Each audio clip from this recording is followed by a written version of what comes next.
Cyclotron, ये most important topic है, ठीक है ना। पिछले साल नहीं आया है इससे क्वेश्चन, मतलब इस साल आने के चांसेस है, ठीक है। अब साइक्लोट्रॉन पढ़ते हैं क्या होता है। साइक्लोट्रॉन एक ऐसी युक्ति है जिसका उपयोग प्रोटॉन, ड्यूट्रॉन, अल्फा कण आदि आवेशित कणों को त्वरित करने में किया जाता है, ठीक है ना। किसी भी पार्टिकल को, आवेशित कण को त्वरित करने के लिए किसका उपयोग किया जाता है, साइक्लोट्रॉन का। इसको सर्वप्रथम सन 1932 में ई लॉरेंस ने बनाया था, ठीक है। किसी भी आवेशित कण को किस प्रकार से हम त्वरित कर सकते हैं। मान लो ये आवेशित कण जो है Q, इसको त्वरित करने के लिए क्या चुंबकीय क्षेत्र का इस्तेमाल कर सकते हैं? नहीं, चुंबकीय क्षेत्र के कारण इस पर बल लगेगा परंतु इसके वेग में परिवर्तन नहीं होगा।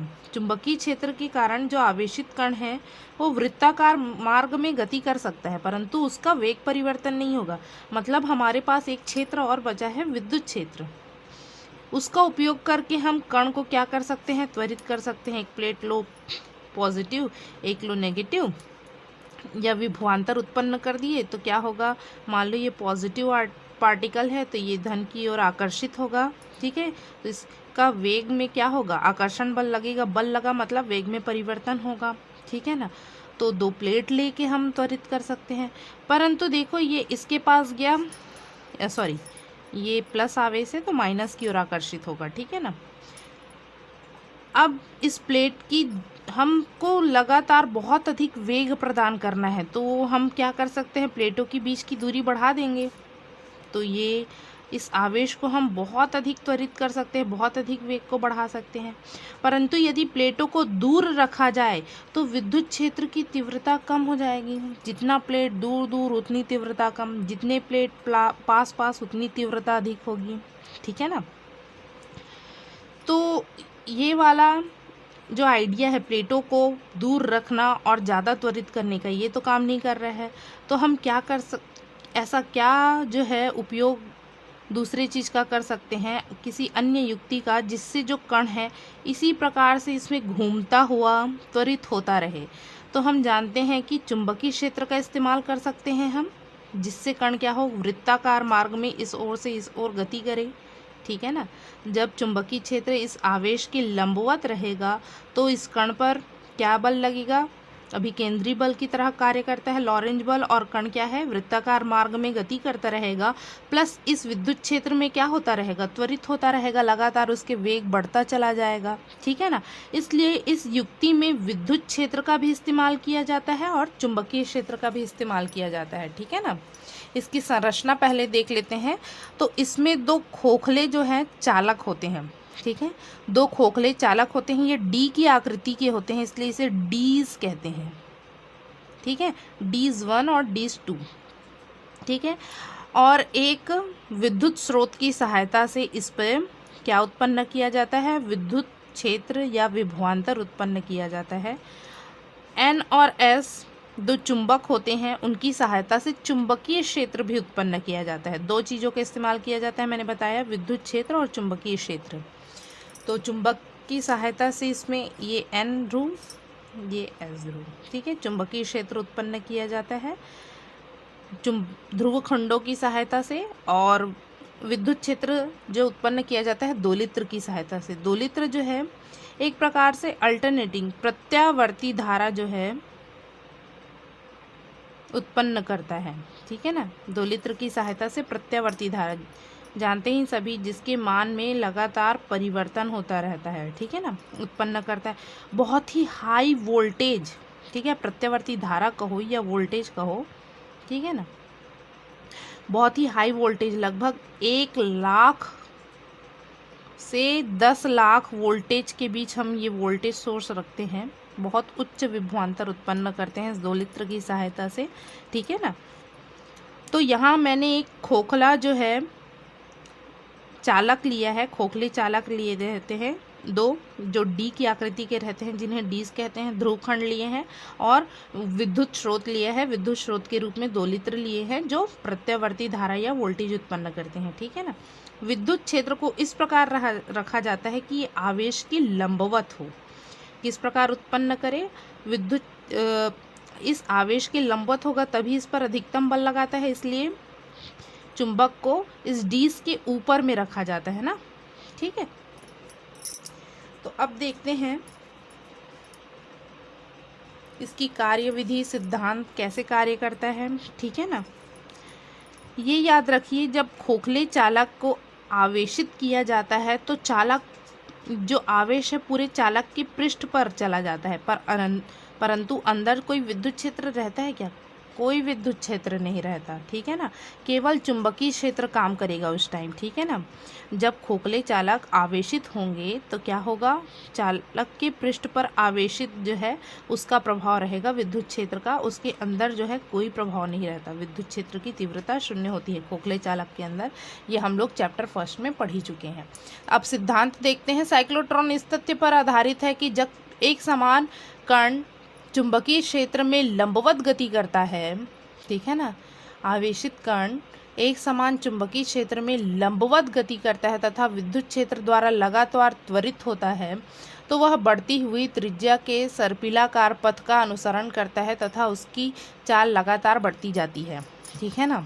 ये इस बात मैंने पहले ही बताया है। इसमें चुंबकीय क्षेत्र क्या रहेगा, इस आवेशित कण के लंबवत रहेगा, ठीक है ना, और विद्युत क्षेत्र द्वारा लगातार त्वरित होगा, ठीक है, जिससे क्या होगा, इसकी चाल लगातार बढ़ती जाएगी और सर्पिलाकार पथ में त्रिज्या भी लगातार बढ़ती जाएगी और इस प्रकार गति करते हुए इसके चाल लगातार बढ़ती जाती है, ठीक है ना, या त्वरित होते जाता है कण। अब इसकी कार्यविधि देखते हैं। तो प्रत्यावर्ती वोल्टेज सभी जानते हैं, एक बार पॉजिटिव होता है और एक बार नेगेटिव, ठीक है ना। तो पॉजिटिव पहले ही हम देखते हैं कि D1 किस में है, नेगेटिव, ठीक है, और D2 किस में है, पॉजिटिव विभव पर है, ठीक है, तभी तो धारा प्रवाहित होगी। तो D1 जो है नेगेटिव और D2 पॉजिटिव विभव पर है, तब क्या होगा, ये आवेशित कण कौन सा आवेश है, धन आवेश है, तो क्या होगा, ऋण की ओर आकर्षित होगा, ठीक है, ऋण की ओर आकर्षित हुआ और अंदर गया, खोखले चालक के अंदर गया, तो अंदर तो कोई विद्युत क्षेत्र नहीं है, ठीक है, मतलब आकर्षित हुआ, आकर्षण बल लगा, मतलब उसके वेग में परिवर्तन होगा या त्वरित हो गया कह दे सकते हैं, ठीक है ना। अब देखिए यहाँ से त्वरित हुआ खोखले चालक के अंदर, अब केवल चुंबकीय क्षेत्र काम करेगा, चुंबकीय क्षेत्र के कारण जो है वृत्ताकार पथ का अनुसरण करेगा, इसलिए वृत्त के रूप में मुड़ गया, ठीक है। जैसे ही बाहर आता है पार्टिकल, ठीक है, ये जो है धन आवेशित और D2 जो है ऋण आवेशित हो जाता है।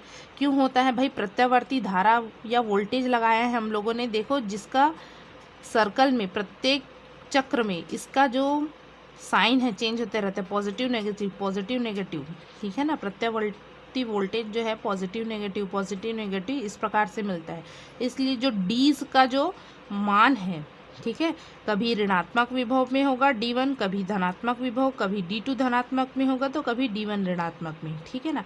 इसको इस प्रकार से सेट किया जाता है कि जब ये आवेशित कण इस बाहर वाली जगह में आए, ठीक है ना, इन दोनों के खुले स्थान में आए, तभी जो है प्रत्यावर्ती वोल्टेज इस प्रकार से चयनित किया जाता है या संयोजित किया जाता है कि ये अपना जो विभव है वो चेंज करे। जब धनात्मक में है तो ये ऋणात्मक में हो जाए, और जब ये बाहर आए, ठीक है, तो ये ऋणात्मक में है तो ये धनात्मक में हो जाए, ठीक है। अभी पहले हम लोगों ने क्या देखा था, D1 ऋणात्मक में था और D2 किस में था, धनात्मक में। तब ये आवेशित कण ऋण की ओर आकर्षित हुआ और बाहर आ गया त्वरित होकर, ठीक है, वृत्ताकार पथ का अनुसरण करते हुए। अब देखते हैं जैसे ही ये बाहर आया, अब ये पुनः चेंज हो जाएगा इसका विभव, ठीक है, ये हो जाएगा ऋण और ये हो जाएगा धन। ऋण के कारण ये इधर इस ओर आकर्षित होगा, मतलब इस ओर आकर्षित होगा, पुनः त्वरित हो गया, ठीक है। आकर्षण बल लगा, बल कब लगता है, जब त्वरण उत्पन्न होता है, बल के कारण क्या होता है, त्वरण उत्पन्न होता है, ठीक है। तो इस प्रकार से ये इस प्रकार आगे वेग से चलने लगा, पुनः जो है अब खोखले चालक के अंदर आ गया, मतलब केवल क्या काम करेगा, चुंबकीय क्षेत्र, ठीक है ना। अब ये पुनः वृत्ताकार पथ में गति करता हुआ चुंबकीय क्षेत्र के कारण पुनः बाहर आया, पुनः जब बाहर आया तो इस डीज के जो विभव है बदल जाएंगे, ये धनात्मक ये ऋणात्मक हो जाएगा, ठीक है। इसी प्रकार जो है प्रत्यावर्ती वोल्टेज को या धारा को सेट किया जाता है।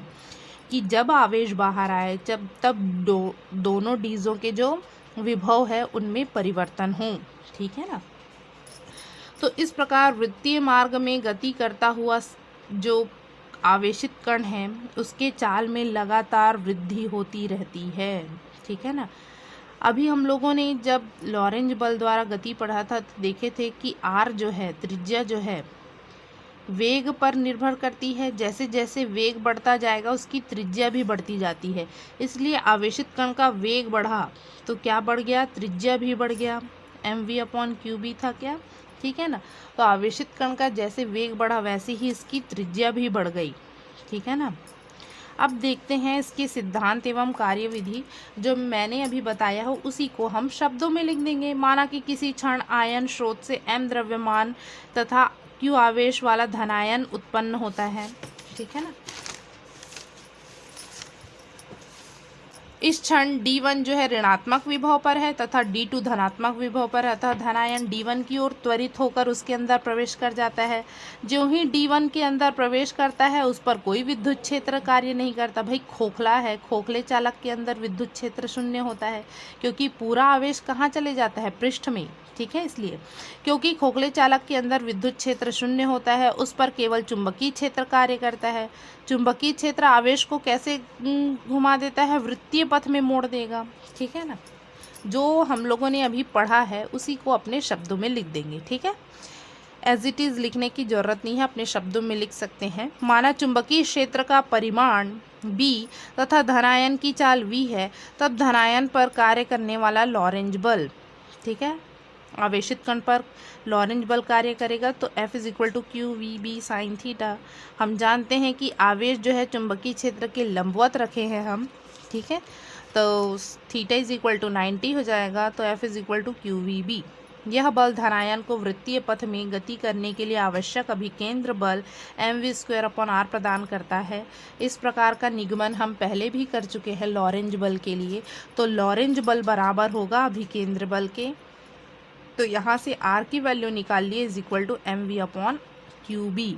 यहाँ से हम देख सकते हैं कि जैसे जैसे वेग बढ़ेगा ये वृत्त के रूप में क्यों नहीं मुड़ा। ठीक है।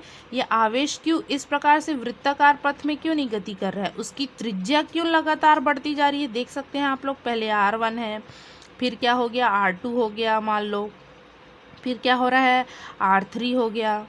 उसकी त्रिज्या लगातार क्यों बढ़ रही है, क्योंकि उसका वेग बढ़ रहा है, लगातार वो त्वरित होते जा रहा है विद्युत क्षेत्र से, इसलिए उसका वेग बढ़ रहा है। वेग बढ़ रहा है तो त्रिज्या बढ़ रही है। ठीक है। इस सूत्र की सहायता से हम आसानी से समझ सकते हैं। वृत्तीय पथ की त्रिज्या धनायन की चाल पर निर्भर करती है। ठीक है। यहाँ से देख लिए हम। अब देखते हैं, माना कि किसी भी डी में अर्धवृत्त तय करने में लगा समय। ठीक है। इस आवेश को इस डी, कोई भी डीज हो, इसमें आधा, ठीक है, वृत्ताकार पथ में गति कर रहे हैं ना, तो आधा जब वृत्त है, आधी दूरी तय करने में लगा समय t ले लेते हैं। केवल आधा गोला या आधा वृत्त तय करने में लगा समय क्या है, t है। तो समय बराबर क्या हो जाएगा, दूरी बट्टे चाल।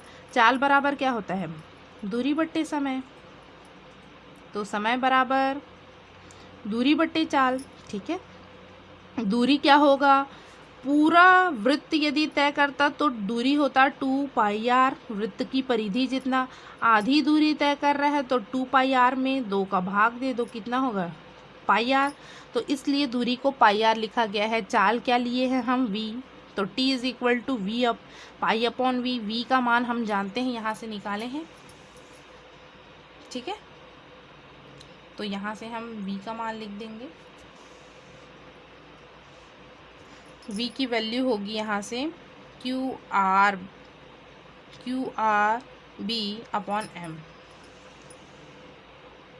ठीक है ना। तो हमारे पास आ गया। तो यहाँ हमने, सॉरी v बोल रही थी, r की वैल्यू यहाँ से पुट कर देंगे mv/qb। तो यहाँ से रख दिया r की वैल्यू mv/qb। v से v कैंसिल, कितना आ गया, t = πm/qb। t बराबर मैंने लिखा यहाँ एक नियतांक, मतलब समय t जो है वो नियत है। क्यों नियत है? पाई एक कांस्टेंट है, मतलब नियत राशि है। द्रव्यमान कण का बदलेगा क्या? नहीं बदल रहा है। आवेश बदलेगा क्या? नहीं। 2 कूलाम लिए हम तो 2 ही कूलाम रहेगा। चुंबकीय क्षेत्र, एक बार चुंबक लगा दिए तो बार बार उसको हटाएंगे क्या? नहीं। तो ये सभी मान क्या है? नियत। तो हम कह सकते हैं कि समय नियत है। ठीक है, देखिए यहाँ पर इसको इस प्रकार से भी समझ सकते हैं। इस डीज में जब कण जो है वृत्ताकार पथ में गति करेगा तो यहाँ हम देख रहे हैं कि उसका त्रिज्या जो है, वृत्त की परिधि लगातार बढ़ती जा रही है। तो इतना दूरी तय करने में उसको कम समय लगना चाहिए। मान लो t1 समय लगा, तो ज़्यादा दूरी तय कर रहा है तो t2 समय लगना चाहिए। और ज़्यादा दूरी समय कर रहा है तो मान लो t3 समय लग रहा है। ठीक है ना, तो समय का मान बढ़ना चाहिए, परंतु यहाँ तो समय नियत आ रहा है। मतलब t1 बराबर है t2 के, t2 बराबर है t3 के, सभी बराबर है। क्यों? इतने समय इतना दूरी तय करने में भी उसको मान लो 2 सेकंड लग रहा है। तो इस प्रकार ये दूसरी परिधि जो है दूरी तय करने में भी उसको 2 सेकंड लगेगा। तीसरी परिधि तय करने में भी उसको 2 सेकंड लगेगा। क्यों लग रहा है समय समान? क्योंकि उसका वेग बढ़ते जा रहा है। दूरी बढ़ रहा है, उसको दूरी ज़्यादा तय करना है, परंतु वेग भी तो उसका लगातार बढ़ रहा है। पहले v1 हुआ इसके लिए, फिर पुनः त्वरित हो गया तो v1 से v2 हो गया, v2 से v3 हो गया। मतलब लगातार उसका वेग भी बढ़ते जा रहा है, इसलिए उसको समान समय ही लग रहा है 2 सेकंड। ठीक है ना, ज़्यादा दूरी तय करने में ज़्यादा समय इसलिए नहीं लग रहा है क्योंकि लगातार उसके वेग में बढ़ोतरी हो रही है। ठीक है ना, इसलिए समय जो है नियत है। समीकरण 2 से स्पष्ट है कि किसी भी डी में धनायन को गति करने में लगा समय उसकी चाल और वृत्तीय पथ की त्रिज्या पर निर्भर नहीं कर रहा है। त्रिज्या चाहे कितना भी बड़ा ले लो, ठीक है, उस पर निर्भर नहीं करेगा, वो समय समान ही लेगा। ठीक है, 2 सेकंड ले रहा है तो 2 ही सेकंड। यदि 5 सेकंड में ये वाला वृत्त में पूरा कर रहा है तो 5 सेकंड में ही पूरा ये वृत्त भी करेगा, क्योंकि वेग बढ़ गया है भाई। ठीक है, D1 के अर्धवृत्तीय पथ में गति करने के पश्चात धनायन पुनः विद्युत क्षेत्र के संपर्क में आता है। विद्युत क्षेत्र की आवृत्ति को इस प्रकार समायोजित किया जाता है कि ज्यों ही धनायन D1 से बाहर निकलता है D2 ऋणात्मक विभव पर तथा D1 धनात्मक विभव पर। मैंने बताया था प्रत्यावर्ती वोल्टेज को इस प्रकार से सेटिंग की जाती है, या कहें कि उसकी आवृत्ति जो है इनकी आवृत्ति के बराबर होनी चाहिए। आगे हम देखेंगे न्यूमेरिकल्स में, व्यंजक में। ठीक है, धनात्मक विभव हो जाता है, अतः D2 की ओर त्वरित होगा और बढ़ी हुई चाल से D2 के अंदर प्रवेश करता है। इस प्रकार समीकरण 1 के अनुसार धनायन D2 के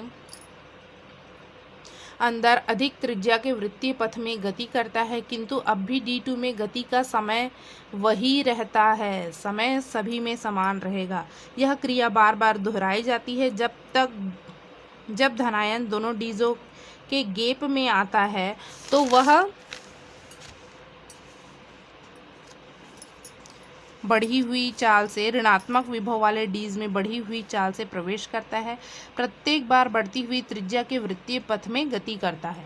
ठीक है, इस प्रकार दोनों डीज के अंदर गति करता हुआ धनायन पर्याप्त उच्च ऊर्जा प्राप्त कर लेता है। अंत में विक्षेपक प्लेट की सहायता से धनायन को एक डी में बनी एक खिड़की से बाहर निकाल दिया जाता है। इन दोनों डीज में से किसी एक डीज में जो है विक्षेपक खिड़की लगी होती है, यहाँ से जो आवेश है वो बाहर आ जाता है। ये खिड़की है, सब मान लेते हैं। ठीक है, तो प्रत्यावर्ती धारा में ये एक चक्र पूर्ण किया, ये पॉजिटिव और ये नेगेटिव में है। हम जानते हैं कि प्रत्यावर्ती धारा की दिशा भी लगातार बदलती है और परिमाण भी बदलता है। देखो, पॉजिटिव से नेगेटिव, फिर इस प्रकार से। तो हम इसको इस प्रकार से सेट करते हैं, इसकी आवृत्ति को, प्रत्यावर्ती वोल्टेज की आवृत्ति को, कि इसकी आवृत्ति और इस आवेश की वृत्ताकार पथ में गति करने की आवृत्ति दोनों समान हो। ठीक है ना, जैसे ही ये खुले स्थान में आया वैसे ही क्या होना चाहिए, ये अपनी आवृत्ति पुनः बदलनी चाहिए। ठीक है, एक चक्र ये पूर्ण किया तो एक चक्र ये भी पूर्ण करना चाहिए। ठीक है, जैसे ही आवेश हमारा एक चक्र पूर्ण करके यहाँ से मान लो स्टार्ट कर रहे हैं, एक चक्र पूर्ण करके इस खुले स्थान में पुनः आया, तो पुनः जो है एक चक्र पूर्ण करके प्रत्यावर्ती धारा भी जो है पुनः जो है अपना आवृत्ति को चेंज करना चाहिए, अर्थात दोनों की आवृत्ति हम कह सकते हैं सेम होना चाहिए। ठीक है, इस प्रकार से संयोजित करते हैं इसमें। ठीक है, ये उसी को कहा जाता है अनुनादी आवृत्ति या अनुनाद की स्थिति, रेजोनेंस कंडीशन। साइक्लोट्रॉन इस शर्त पर कार्य करता है